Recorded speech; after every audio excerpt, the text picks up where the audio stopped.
सबों को जय यीशु।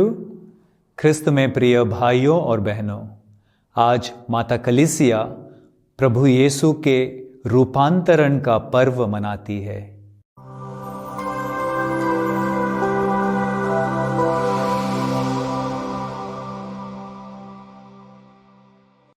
हम 3 मुख्य विषय पर मनन चिंतन करें।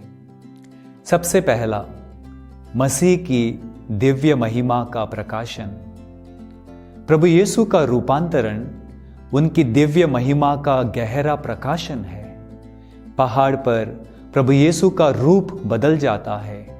उसका मुख सूर्य के समान चमकता है और उसके वस्त्र प्रकाश के समान उज्जवल हो जाते हैं।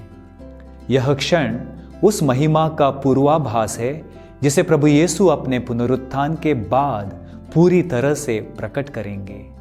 यह एक महत्वपूर्ण क्षण है जहां प्रभु यीशु का दिव्य स्वभाव पेत्रुस, याकूब और योहन के सामने प्रकट होता है, जो इस असाधारण घटना के गवाह हैं। दिव्य पुष्टि। बादल से आवाज, यह मेरा प्रिय पुत्र है, इसकी सुनो। प्रभु यीशु के दिव्य पुत्रत्व और मिशन की पुष्टि करता है। यह दिव्य पुष्टि प्रभु यीशु के बपतिस्मा के समय सुनी गई आवाज को प्रतिध्वनित करती है, जो उनकी पहचान और अधिकार को मजबूत करती है। संहिता और नबियों की पूर्ति। संहिता और नबियों का प्रतिनिधित्व करने वाले मूसा और एलियस की उपस्थिति यह दर्शाती है कि प्रभु यीशु पुराने नियम के प्रतिज्ञाओं की पूर्ति है। यह भेंट ईश्वर की मुक्ति योजना की निरंतरता और इस दिव्य योजना में प्रभु यीशु की केंद्रीय भूमिका को दर्शाती है। दूसरा विषय, परिवर्तन और नवीनीकरण का आह्वान। रूपांतरण केवल प्रभु यीशु की महिमा के प्रकाशन के बारे में नहीं है, बल्कि उनके अनुयायियों के जीवन में परिवर्तन का आह्वान भी है।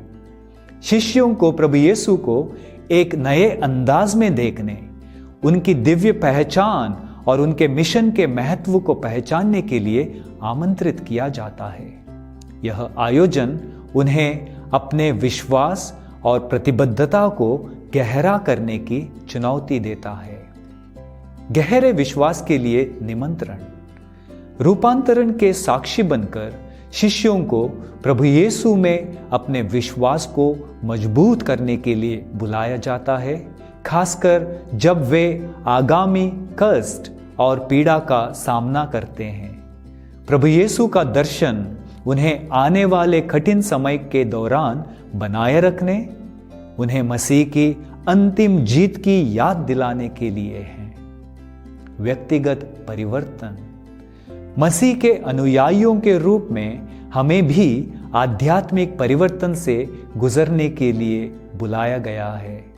परिवर्तन हमें व्यक्तिगत नवीनीकरण की तलाश करने, हमारे जीवन में मसीह की रोशनी चमकने और हमारे कार्यों और रिश्तों में उनकी महिमा को प्रतिबिंबित करने के लिए प्रोत्साहित करता है।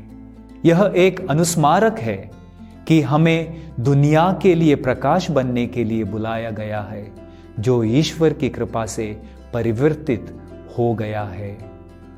तीसरा विषय, दुख के माध्यम से महिमा का मार्ग। रूपांतरण पुनरुत्थान की महिमा को दर्शाता है, लेकिन यह कष्ट और पीड़ा को भी दर्शाता है। यह ईसाई शिष्यत्व का विरोधाभास पर प्रकाश डालता है। महिमा का मार्ग क्रूस के माध्यम से है। प्रभु यीशु अपने शिष्यों को इस वास्तविकता के लिए तैयार करते हैं। उन्हें सिखाते हैं कि पीड़ा और महिमा घनिष्ठ रूप से जुड़े हुए हैं। पीड़ा में आशा। शिष्यों और हमारे लिए रूपांतरण आशा और प्रोत्साहन प्रदान करता है।